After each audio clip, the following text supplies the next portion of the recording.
թե պատերազմն է իմ օրոք եղել, այլ ես պատերազմի, ասում է Նիկոլ Փաշինյանը։ Նիկոլ Փաշինյանը ախր հասկանում եք, երբ որ անգրագետը դեմագոգիայով է զբաղվում, արդյունքը այն է, ինչ մենք հիմա ունենք։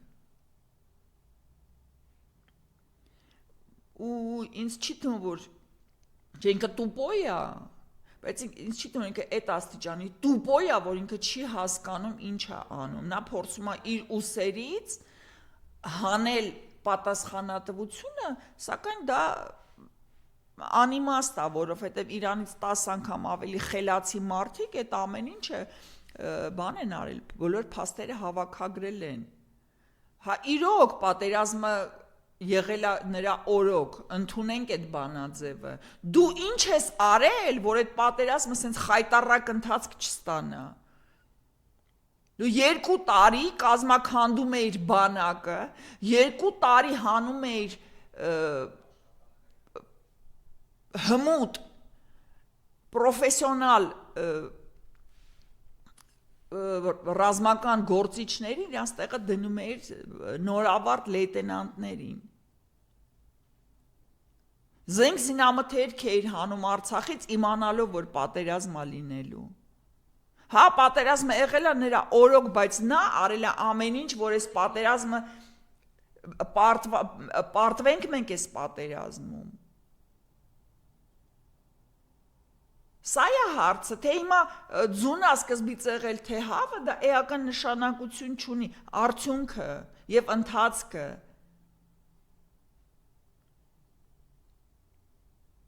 Ու նրան թվում է, որ այս երկրում իրանման տուբոյ մարդիկ են ապրում, որոնք չեն հասկանում տարբերությունը։ Հա իմ օրոք էլ է Փաշինյանը եղել, բայց ես ամեն ձև պայքարում եմ, ոնց կարող եմ իմ հնարավորությունների սահմաններից դուրս եմ արդեն գալիս, որ պայքարեմ Փաշինյանի դեմ։ Ու որ մեր թորները ինձ ասեն դու ինչ ես արել, ես չեմ ասի, որ ոչ թե Փաշինյանը եղել իմ օրոք, այլ ես եմ եղել Փաշինյանի օրոք, այդ նույն բանաձևը։ Իսկ ասեմ, որ ես պայքարել եմ, որ ես մեկը հասնելու եմ հաղթանակի, որտեվ Փաշինյանը պետք է պատժվի, այս ամեն ինչի համար պետք է ամենադաժան պատիժը կրի, որ ծոռները թքեն իր գերեզմանին, չեն ծոռել չի ունենալու, որ իր երեխեքը սահմանամերձ գյուղում կով են կթելու, ու մի կտոր հացին կակա ասեն, սա է իմ կյանքի նպատակը, որ Փաշինյանը եւ նրա բոլոր մերձավորները կրեն համապատասխան պատիժ։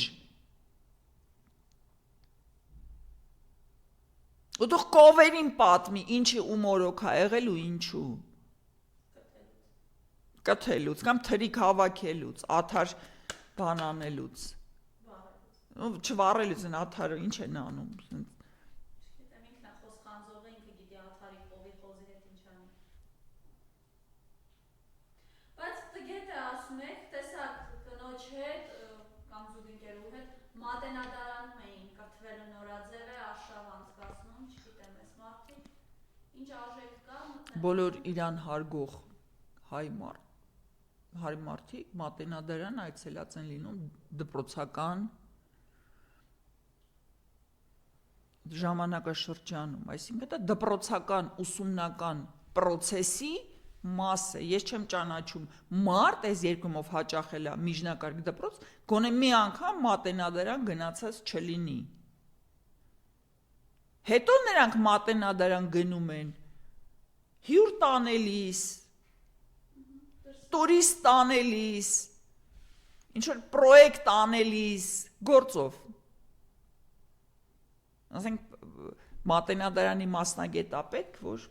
կոնսուլտացիա անի, ու դա իմ աշխատանքի բերումով։ Ասենք երբ դու գալիս ասում ես 50 տարեկան հասակի, մատենադարան ես գնում ու դա ներկայացնում ես որպես ջոր հրաշք, դա շատ բանի մասին է խոսում։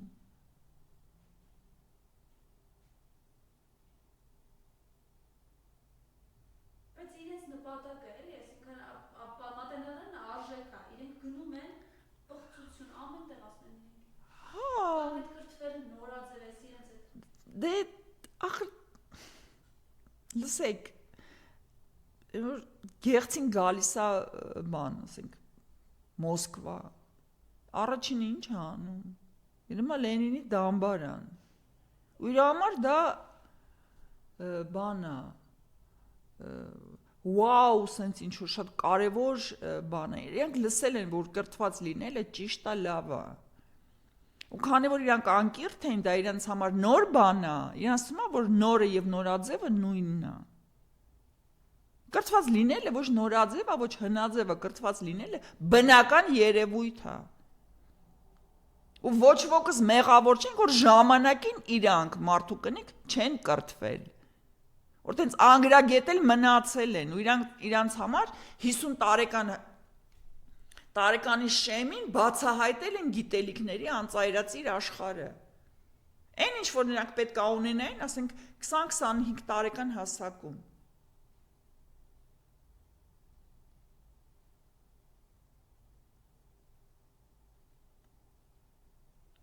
նորմալ չի լինելով պետության ղեկավար, ունենալով կրթության նախարարություն, էքիդ դեմ տաս ասես բանը, կրթի ժողովրդին, դա նորմալ չի, այրանք ոնց եղել են այդ գեղցի իրանց, այդ անմակարդակ կարգավիճակում, տենց այդ կարգավիճակով եկել հասել են ու նստել են պետական բյուջեի վրա, որը մսխելու անծայրածիր հնարավորություններ կա, որտեվ կրթվելը նորաձև է շրջանակներում, ես չտեսա, որ կրթական ծրագիր փոխվի, որ գրագետ դասագրքեր տպվեն, որ դպրոցների, դասատուների աշխատավարձը բարձրանա, որ մարդիկ մոտիվացված լինեն, կրթել երեխաներին, դե հայվանին թվում է, որ իրանց TikTok-ով են մարդիկ կրթություն ստանալու, կրթությունն է ֆունդամենտալ ընթացք է, ոչ թե 15 րոպեանոց ռոլիկը նայեցիր ու կրթվեցիր, դա տարիների ընթացքում ձևավորվող գիտելիքների ոչ միայն ընկալում է, այլ նաև յուրացում և այդ գիտելիքների կիրառում, իսկ գիտելիքը YouTube-ով չեն ստանում, գիտելիքը ստանում են ուսումնական հաստատություններում,